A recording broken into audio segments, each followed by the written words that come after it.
Eli was just another forgotten kid hiding from the world, until the night he saw a biker's daughter staring down the barrel of a gun.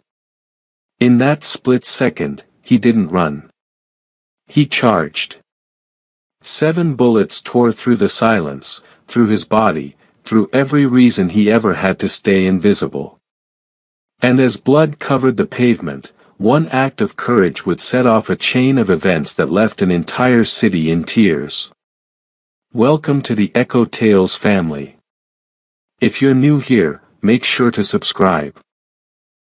This story may touch your heart in ways you don't expect. And to everyone who's been with us since the beginning, may God continue to bless you richly. Before we begin, let's take a moment to pray. Heavenly Father, we ask for your protection over everyone watching right now. Bless their families, bring healing, provide for their needs, and fill their hearts with peace.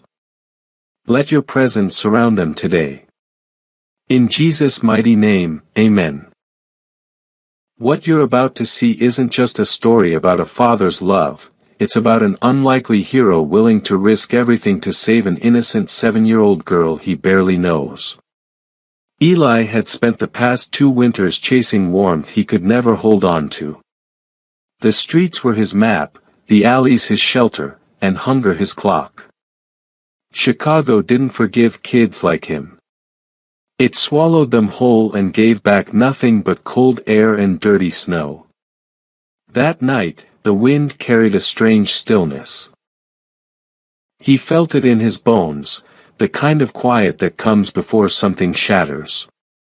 He crossed the loading yard behind a row of machine shops, his eyes locked on faint orange light spilling out of ironclad garage, the home turf of Razor, a biker whose name carried both fear and respect on the South Side. Eli had never spoken to him, but everyone knew Razor was the kind of man who protected his own. Inside those corrugated walls was a different world. Engines growling, laughter echoing, men who called each other brother even when blood didn't bind them. To Eli, it was a kingdom. He just lived in its shadow. If you're already feeling this moment, hit that like button, subscribe for more real stories that grip the heart, and tell me where you're watching from in the comments. Because the night Eli stopped hiding, that was the night everything changed. He slipped behind a stack of old tires, watching through gaps in the fence. Razor stood near the garage door, his leather vest catching the light, tattoos creeping up his neck like black fire. And there she was, his only child, small as a dream, her laughter carrying through the cold air. Sophie. She drew chalk hearts on the concrete while her dad talked with 2 other bikers. Every so often she looked up and waved, her eyes too bright for a place so dark. She'd seen Eli once before, a ghost boy digging through trash. Instead of screaming, she'd offered him half her sandwich and whispered, "Be safe, okay?" He never forgot it. It was the only kindness left in his memory. The low rumble of unfamiliar engines snapped him out of thought. 3 black SUVs rolled up without headlights, crawling like predators. Doors opened. Men in dark coats spilled out, faces hard, movements silent and precise. This wasn't a visit, it was a hit. Eli pressed into the shadows as Razor's crew tensed. The leader. Tall, sharp-jawed, voice cold, called out across the lot. "Razor Lawson. Long time, brother. Thought you could walk away clean." His words cut through the night like broken glass. Razor turned slowly. He didn't reach for a weapon. "Not yet. You've come a long way to make a mistake," he said.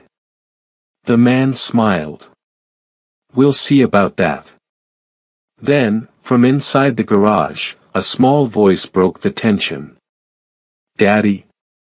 Sophie stood under the doorway lights, clutching her bear. Her bare feet gleamed against the wet pavement as she stepped forward, confused by the sudden quiet. Razor's eyes widened. "Baby, get inside," he barked. One of the men moved quicker than thought. He grabbed her by the arm, yanking her close. Her scream cut through the air, sharp and terrified. The bear hit the ground. Razor lunged, but the guns came up faster. Time fractured. Eli didn't think about it. He didn't weigh danger or reason. He was already running. His sneakers splashed through puddles, breath tearing in his chest. "Let her go," he shouted, his voice swallowed by thunder. Bullets snapped through the air a heartbeat later. The first struck his shoulder, spinning him sideways. Then another hit lower, and the pain was so sudden it stole his breath. Still, he didn't stop. He crashed into the man holding Sophie, shoving her away with every last drop of strength he had. The next shots came fast, 4, 5, maybe more. He lost count after the sixth, after the seventh burst tore him open. The world blurred in red and noise. Sophie hit the ground and crawled toward her father as Razor's roar shattered the night. He charged, his fist colliding with the jaw of the nearest gunman. Engines revved. Tires screeched. The attackers fled, leaving chaos behind them. Eli collapsed beside a puddle that glowed under the garage light. He could see his reflection trembling in the slick surface. Pale, broken, and barely breathing. Blood pooled beneath his hand, syrup thick and hot against the cold ground. Distant voices blurred together. Razor's boots pounded closer. Someone shouted for help. Another voice, young, trembling, begged him to stay. Eli tried to speak, to ask if she was safe, but his throat filled with copper and rain. He blinked hard, fighting the pull of darkness, holding on to the one image that mattered, Sophie in her pink jacket, free. The sirens began as a whisper far down the block, growing louder with each heartbeat that refused to stop. Razor dropped to his knees beside him, pressing down on the wounds, blood running over his tattoos. "Stay with me, kid," he rasped. "You hear me? You don't check out on me now." Eli wanted to answer. His lips parted, but no sound came. Warmth drained out of him in waves. His head rolled sideways, eyes catching the faint glow of Sophie's chalk heart still visible under the rain. The color ran like tears.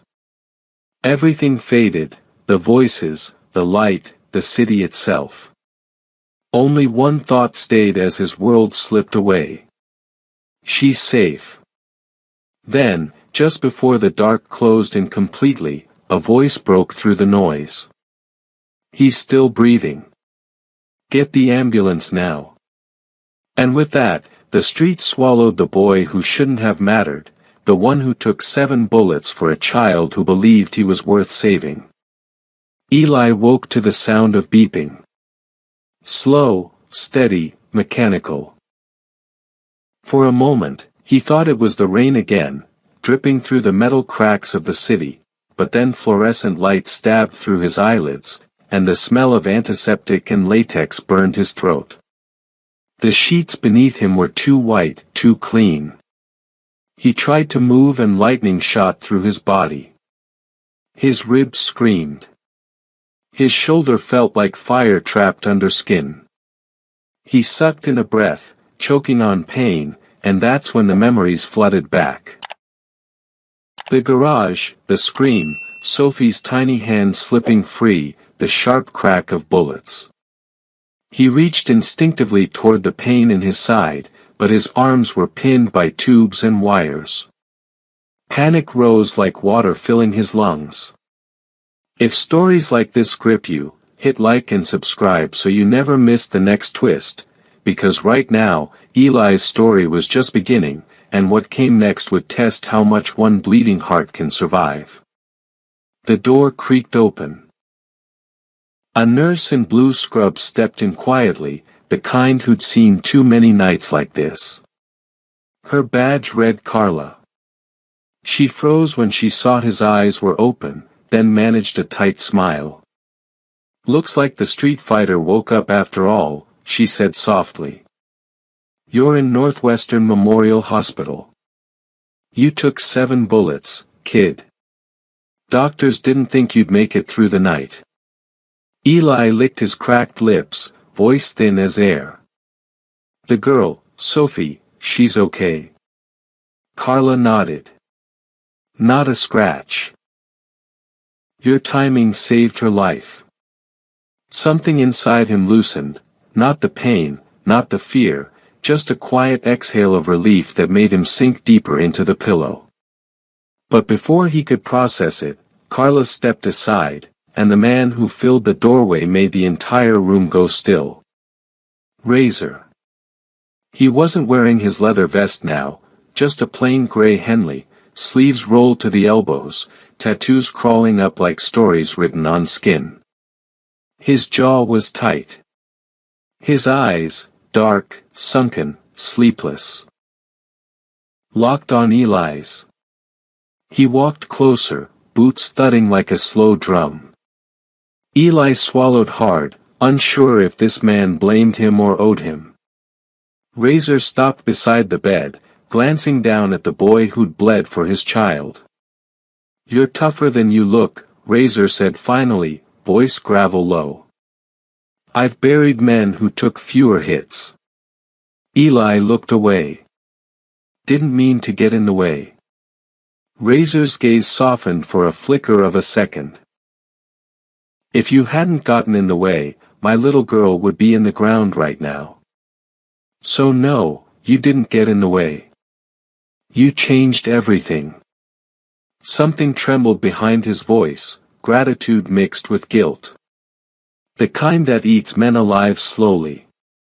The silence stretched until the monitor's beeping was the only sound between them. Then Razor cleared his throat, rubbing a hand over his beard. "She's been drawing you pictures since you got here," he said. "Whole walls covered in M. Says she wants you to come home with us when you're better." Eli blinked, dazed. Home. The word felt foreign. He didn't even know what that meant anymore. Before Razor could answer, the door swung open again. 2 people walked in, a police detective in plain clothes and a woman in a gray blazer carrying a tablet. Authority rolled off them like cold air. "Mr. Lawson," the detective said, nodding at Razor before turning to the hospital bed. "And this must be our hero." Carla excused herself quietly, closing the door on her way out. The room tightened. The detective's name was Brennan. His tone was professional, but his eyes told a different story, sharp, watchful. The woman set down her tablet, voice crisp. "I'm Ms. Calloway, Department of Child Services." Razor stiffened. "What's CPS got to do with this?"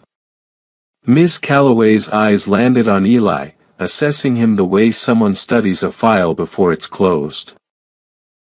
"Our system records say Eli Thomas has been missing from state custody for nearly 5 months.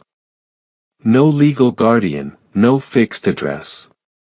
That makes him a ward of the state, and technically, a runaway." Eli's pulse spiked. "I wasn't running," he muttered. "I was surviving." The detective raised a hand gently. "Easy, kid. Nobody's saying otherwise. We just need to understand what happened that night." Eli told them everything. Or at least everything he could remember between the muzzle flashes and the pain. The warehouse lights, the men in black, Sophie screaming.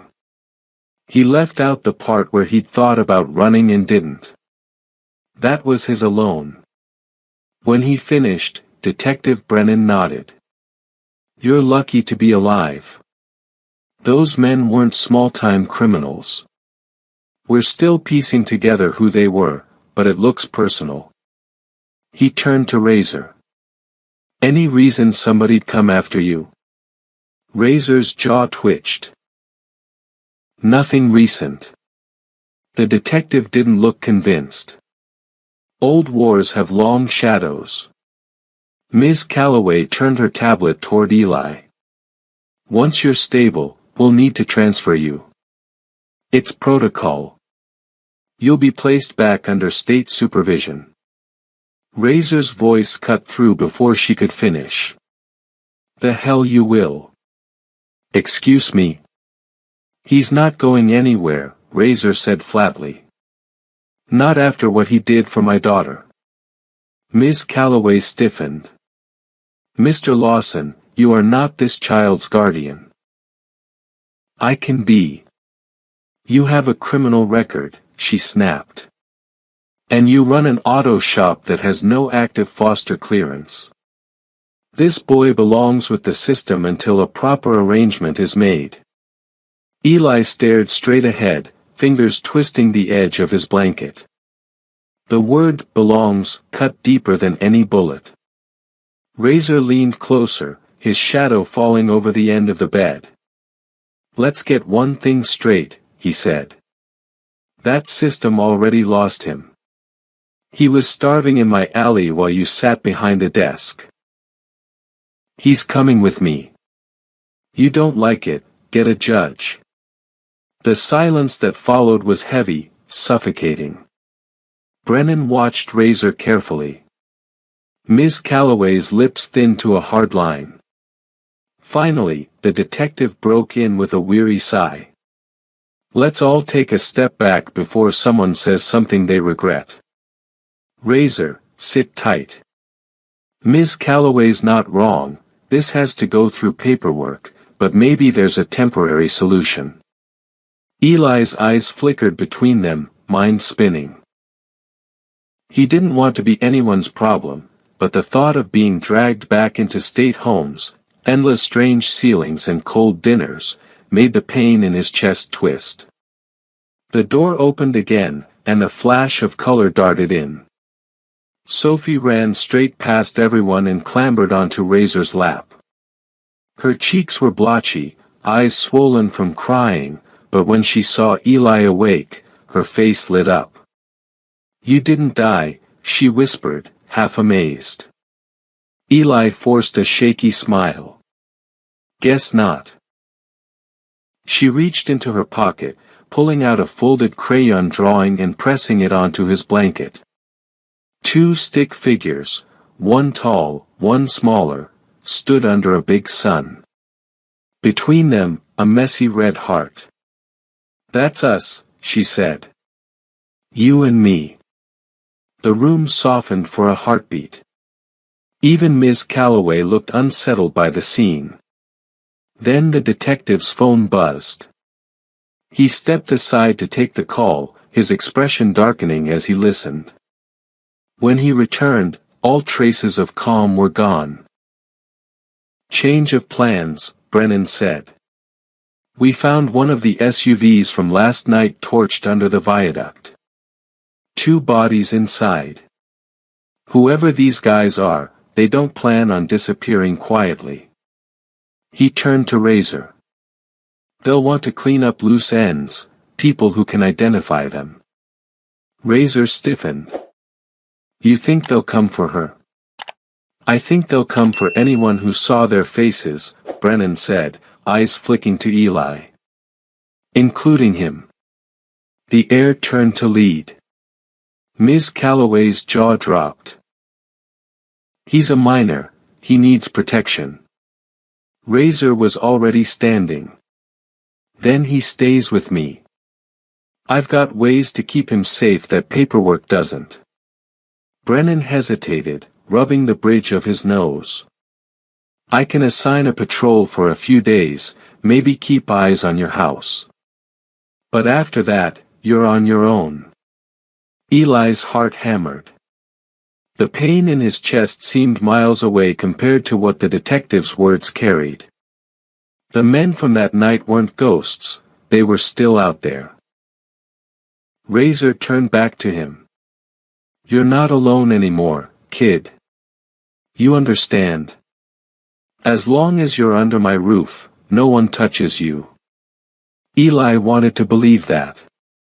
He wanted to believe this intense, scarred man could stop the darkness that seemed to follow him everywhere. But deep down, fear churned, because the kind of men who burned cars and bodies didn't stop until there was nothing left to burn. The nurse came in to check his vitals, her voice muffled behind the wave of tension still hanging in the room. Ms. Calloway stormed out, muttering about judges and safety protocols. The detective followed her, phone already pressed to his ear. That left Razor, Sophie, and Eli. For the first time, Eli noticed Sophie's small hand gripping his. Her touch was warm, fragile against his scarred fingers. "I told Daddy we had to pray for you," she said, her voice small. "God didn't let you die." Eli swallowed. "Guess he didn't." "You're my hero," she said simply. "And heroes should have a home." He looked away, emotions clawing up until he could barely swallow. Razor leaned back in the chair, eyes fixed on the rain streaking the window. "Rest now, Eli. You've got a fight coming." "We all do." Lightning flashed outside, painting the room in white. The monitor beeped louder, the machines clicking as they adjusted medication. Eli closed his eyes, thinking the worst was behind him. That he could finally breathe. He didn't see the shadow move beyond the rain-soaked glass. He didn't see the faint red dot that danced briefly across his bedsheet before disappearing when a passing siren broke the line of sight. Somewhere on a rooftop across the street, a figure lowered a rifle and spoke into a radio. "Target's alive. Awaiting further orders." And in that single breath, the safety razor promised shattered before it began. Eli lay awake long after the nurses dimmed the lights. The darkness didn't feel like rest, it felt like waiting. Every blink brought flashes of light, sound, heat. Gunfire. The little girl's scream. The weight of her small hand slipping out of his before everything went dark. He could still feel the cold concrete under his back, the taste of blood in his mouth. But this wasn't the street anymore. This was safety, or something meant to look like it. Through the glass wall, he could see Razor's shadow pacing the hallway outside. The man hadn't left since sundown. Every few steps, he'd reach into his jacket, gripping something, maybe instinct, maybe fear, but his eyes never stopped moving. He was hunting for trouble even when trouble wasn't visible yet. If you want to see how deep this story goes, like and subscribe before the next blow lands, because what's coming for Eli next goes beyond bullets. It's the kind of danger that doesn't show itself until it's already inside. The low hum of hospital machines blended with distant thunder.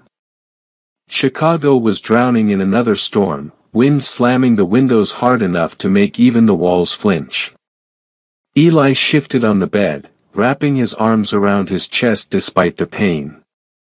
He listened to the storm, to Razor's restless pacing in the hall, and to something else. A sound he thought he imagined at first. A soft tick. Metallic. Steady. It was faint, buried beneath the rain. He frowned, turning his head toward the window. Nothing there. Just reflections, the glow of the heart monitor, the dim outline of his face. But then he heard it again. Closer this time. Click. Not thunder. Not the monitor. A camera shutter. Eli froze. He strained to listen, heart thudding in sync with the machines. He wasn't sure whether it was his imagination or the city whispering back at him, but he knew that sound. Someone had been watching. He reached for the nurse call button, but the door opened before he could touch it. Razor stepped in, dripping from the rain, his boots squeaking against the tile.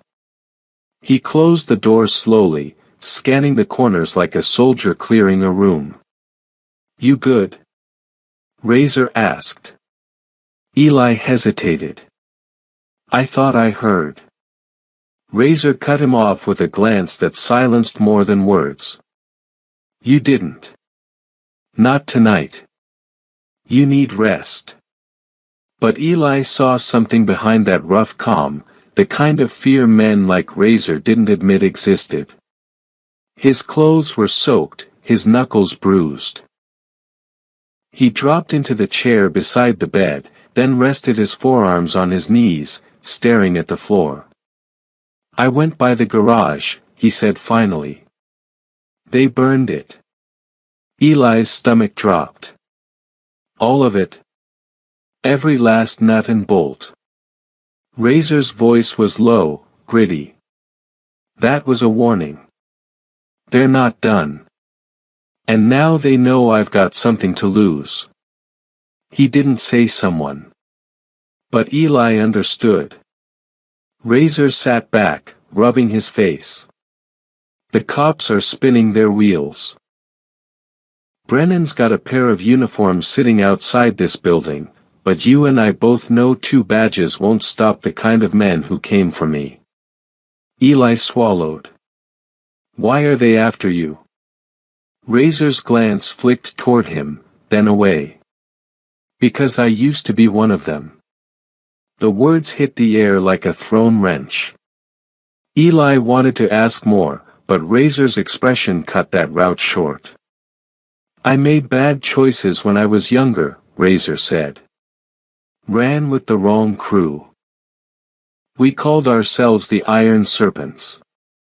We weren't just bikers, we were guns, drugs, debt collectors. I walked away when Sophie was born." He paused, jaw tightening.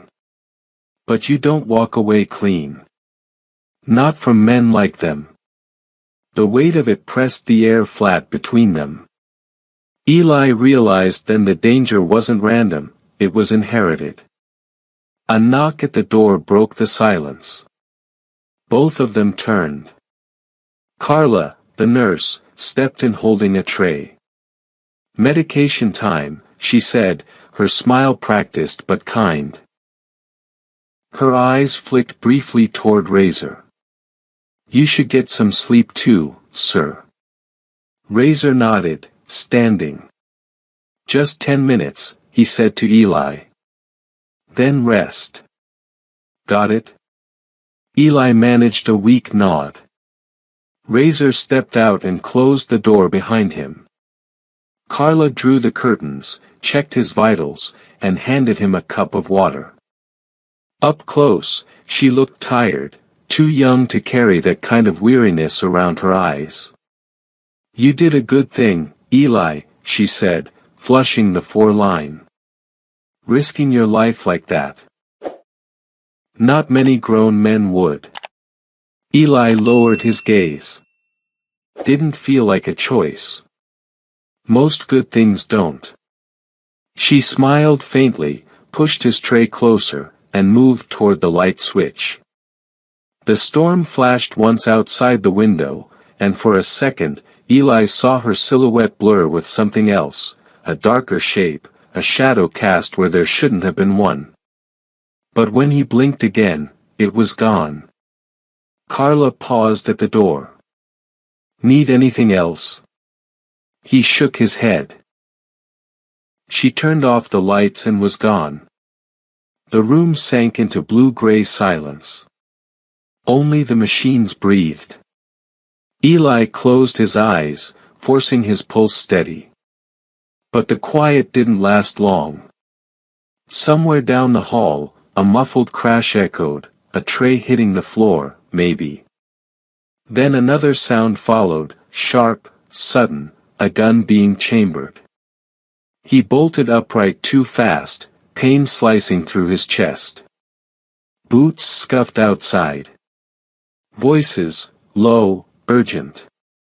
One of them Razor's. The other, unfamiliar. "You've got no right to be here," Razor snapped. A pause. Then came the cold reply, "Neither do you, Lawson." Eli's heart hammered. He listened to footsteps approach, saw shadows stretch under the door. Instinct screamed at him to move, but there was nowhere to go. He was wired to the bed like a machine himself. The door handle turned halfway, then stopped. Another voice muttered something indistinct. The click of safety releasing on a weapon followed. Eli swallowed hard. The handle twitched again. Then, suddenly, bang. Glass exploded inward. A bullet tore through the lamp, sending sparks across the room.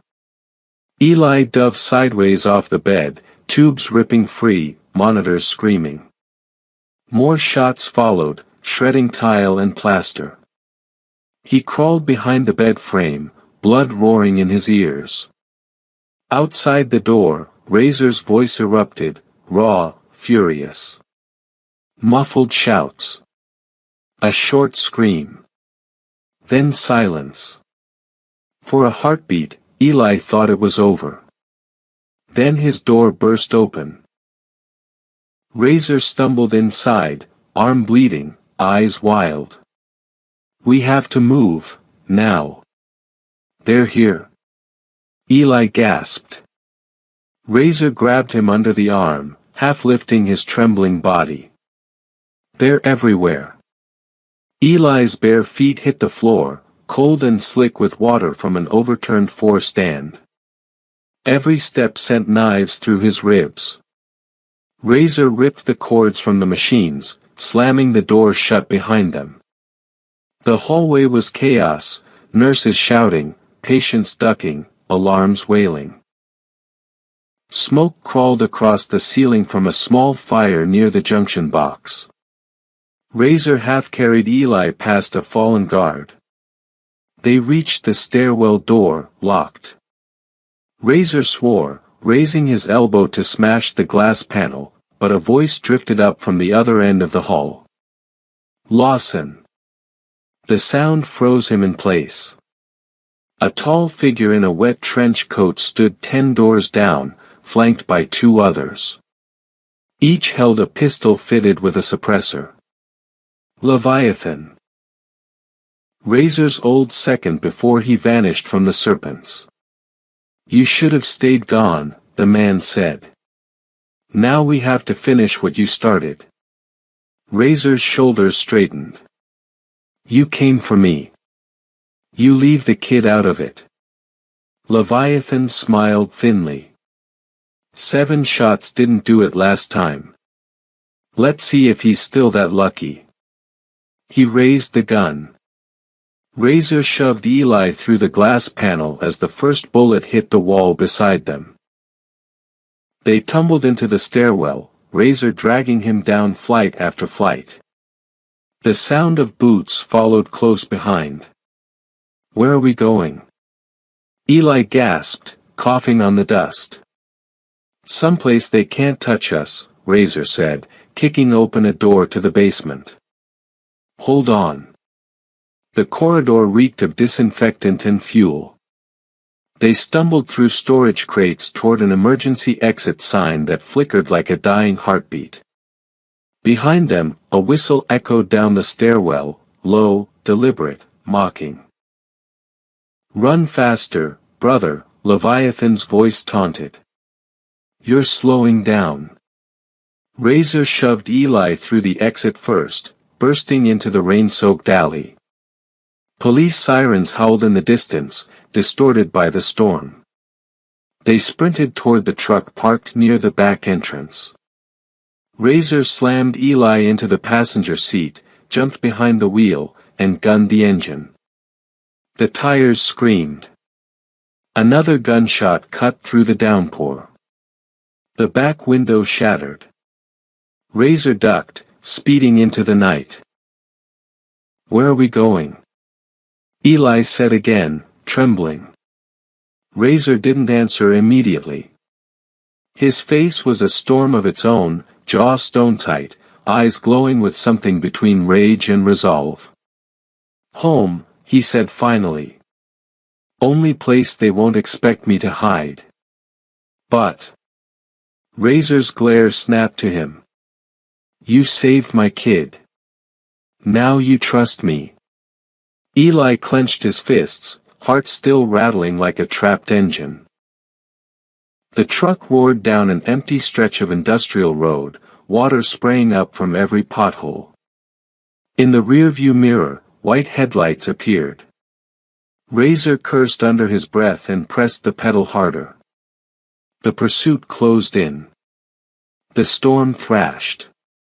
Somewhere out there, Leviathan's laughter blended with the thunder.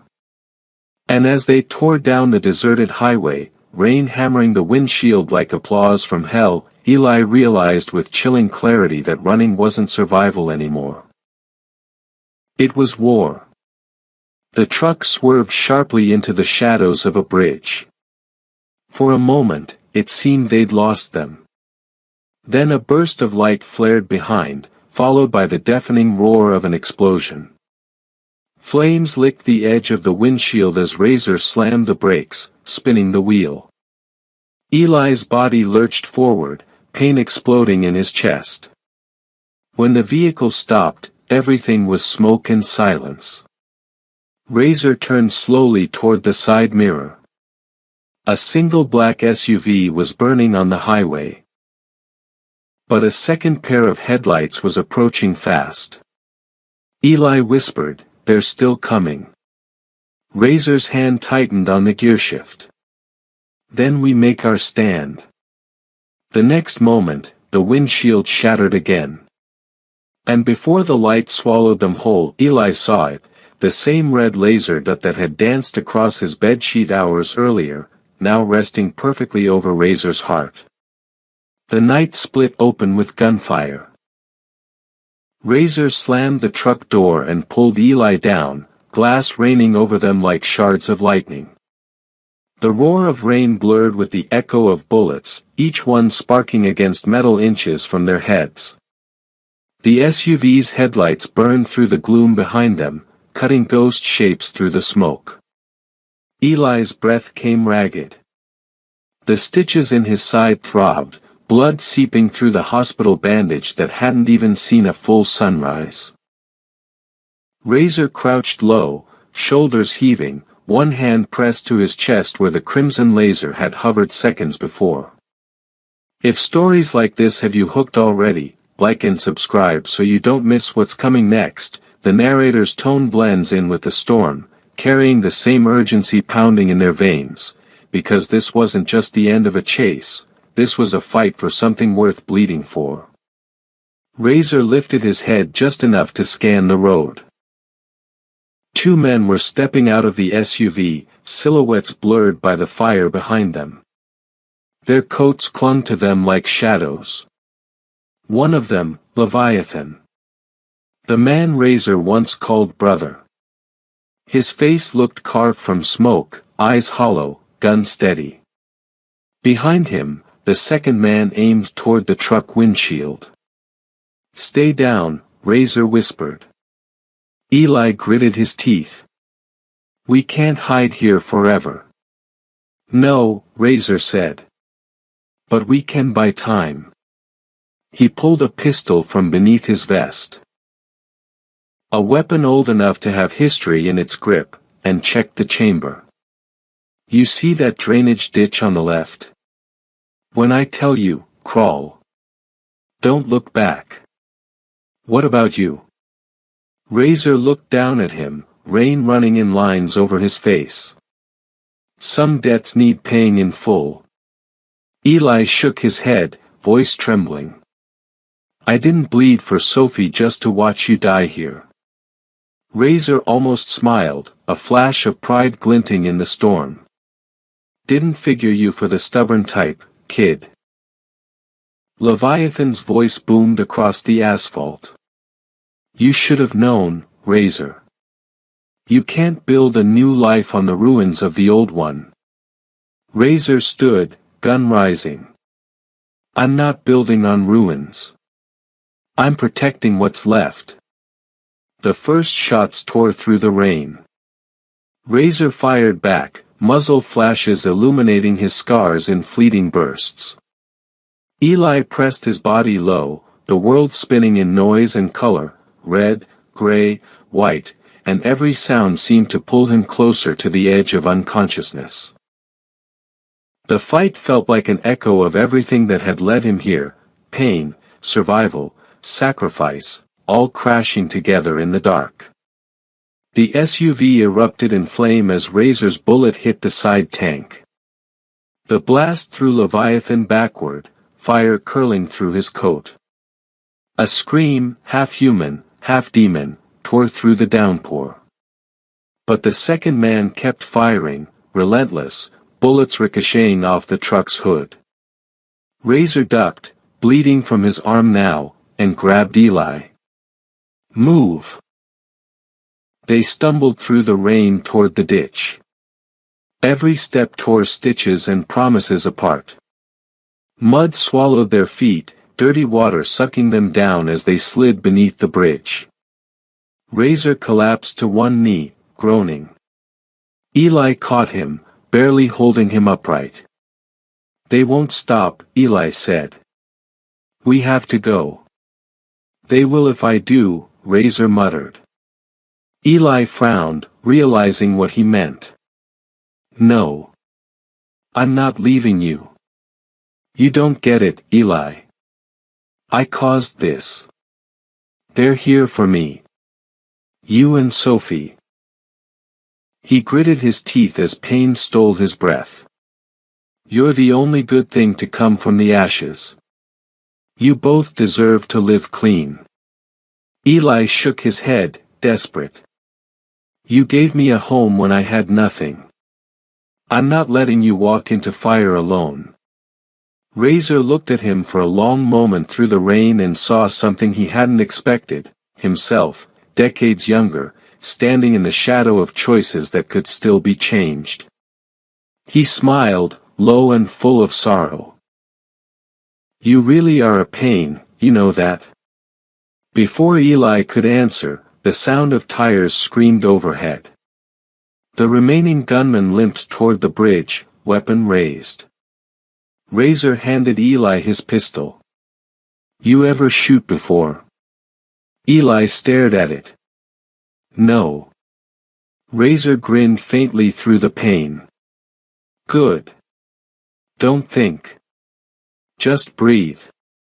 The gunman appeared above them, leveling his weapon down into the ditch. Rain glinted on the barrel. Razor pushed Eli down, rose to face him, and fired. The shot echoed through the storm like a hammer cracking heaven's gate. The man fell backward, lifeless, splashing into the floodwater rolling off the overpass. Silence settled, broken only by the storm's endless tears. Razor stumbled forward, gun lowering. The effort cost him more than blood. He pressed a hand to his side and looked at Eli, trying for humor he no longer felt. Guess we both made it. But Eli was already reaching for him, panic in his eyes. You're bleeding too much. Been worse, Razor murmured, but his knees buckled before he could finish. Eli caught him, dragging him under the bridge, out of the wind. The older man was heavier than he looked, muscles turned to stone and exhaustion. Razor's breathing came uneven, shallow. Far down the highway, sirens wailed, a sound neither of them knew if it meant safety or the end.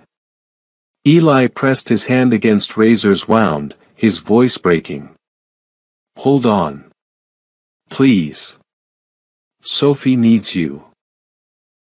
Razor's eyes opened just enough to find his.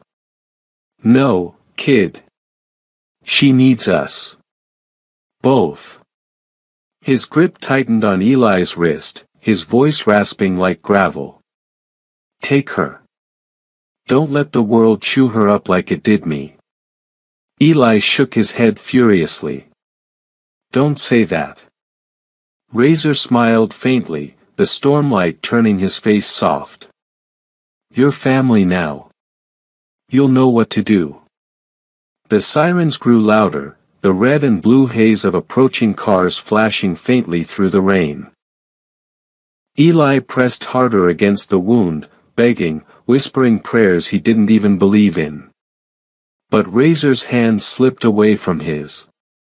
By the time the cops arrived, the headlights slicing into the underpass, Eli was kneeling beside the man who'd saved him twice, once from bullets, and once from a lifetime of being unseen.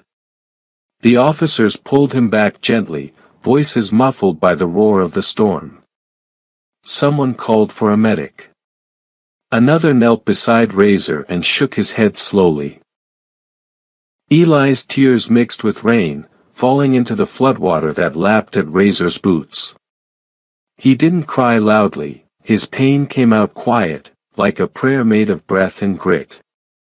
Because Razor had left him something greater than safety. He'd given him purpose. Hours later, dawn cracked through the skyline, a gray, broken light that turned the world soft again. The hospital room felt emptier this time. Sophie sat on the floor beside the same bed Eli now rested in, her small hand holding his. Crayon drawings covered the walls, hearts, suns, stick figures holding hands. Eli was pale, but awake. His voice barely more than a whisper. He's gone, isn't he? Detective Brennan nodded from the doorway. He fought hard. Saved your life twice over. Sophie didn't look up. He promised he'd come home.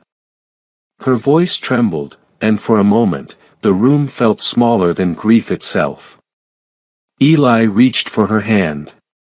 He did come home, he said softly. He just built it in us. Brennan sighed, rubbing his jaw. There's talk about the boy, the department, CPS, the judge. Everyone wants to know what happens now. Eli looked out the window at the skyline, the sunrise catching shards of color on the wet steel rooftops. I already know, he said. I'm going to take care of her. Brennan's gaze lingered on him for a long moment before he nodded. Then we'll make that happen. Razor would have wanted it. He left quietly. The door clicked shut behind him. The rain finally stopped. Sophie climbed up onto the bed beside Eli, curling into his uninjured side. Her head rested over his heartbeat. You're my brother now, she whispered. Eli smiled faintly, eyes closing under the weight of exhaustion and quiet peace. Yeah, he murmured, I guess I am. Outside, the sun broke fully over Chicago, turning puddles into mirrors that caught the light and threw it back into the sky. The city looked washed clean, even though Eli knew better. Some stains never fade. But for the first time, he didn't feel like a ghost haunting the streets. He felt like someone worth saving. On the table beside the bed lay Razor's old dog tags, bent, blood-stained, but still shining faintly in the morning light. Eli reached out and closed his hand around them. The metal was cold, but it pulsed with memory. He squeezed once, eyes burning, whispering words meant for one man alone. Thank you.